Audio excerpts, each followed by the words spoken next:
Sarasota needs the Sarasota Sailing Squadron. I mean, really needs the Sarasota Sailing Squadron because of all the activities that takes place here. It started when I was a kid, and we started hanging out at the old city pier. That's when Sarasota was a much smaller place, and we, in a sense, had a little club down there, or actually we had friends down there, and we hung out at the old Johnson Marine Supply hardware store, which was on Palm Avenue, then later on over on Main Street, until we went to college.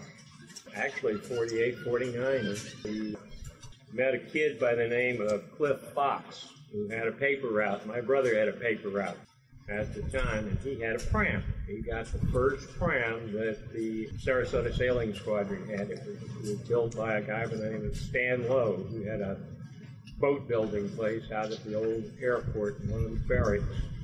And he gave us rides in it, and we got, shall we say, bit by the sailing bug. And I got the first pram in the family. That was the Mather Furniture Company pram. And my brother later on got the Sea Gypsy Boat Company pram, which is the one that Cliff Fox had because he got a little large, you know. And we sailed for a couple of years in those things, had a great time, and were totally bit as a consequence. Well, we sailed our pram.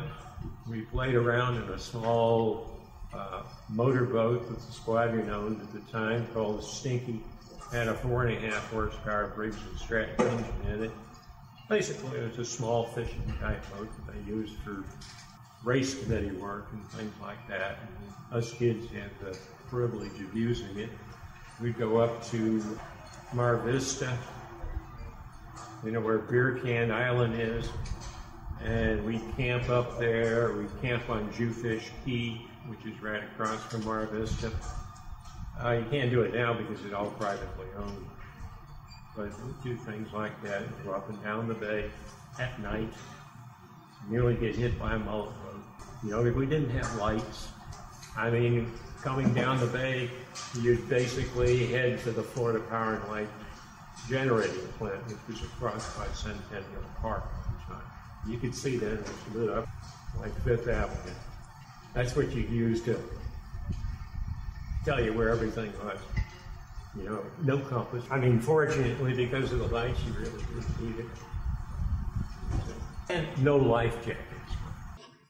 You know, like a lot of kids, you go to college, you learn a trade, or for me, I became a school teacher, and then you come back to where you grew up, in some cases, and you start doing the kind of sport that you did when you were a kid.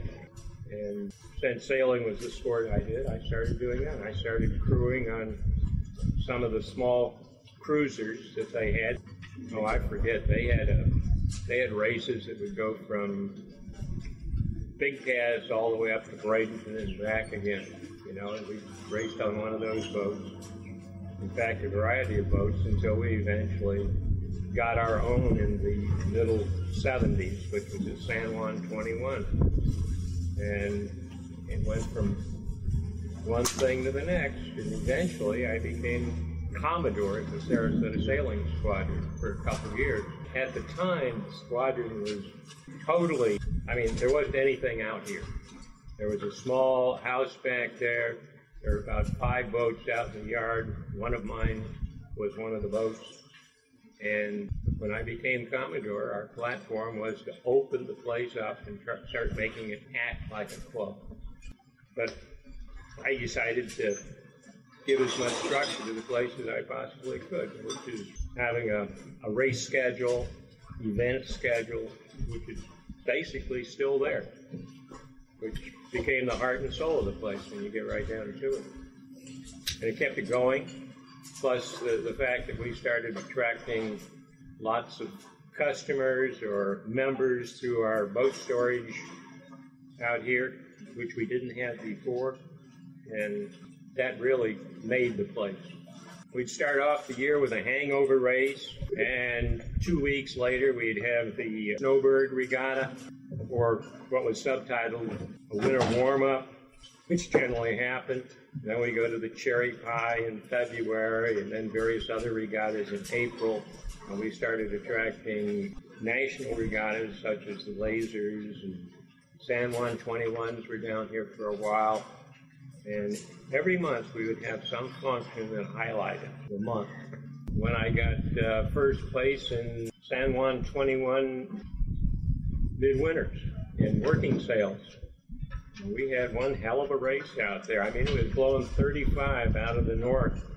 I mean, this cold front came through, and all I had to do was stay ahead of a particular guy, a boat, and win it. I did. I mean, the kid I had with me, he was light, and I didn't weigh that much, never have.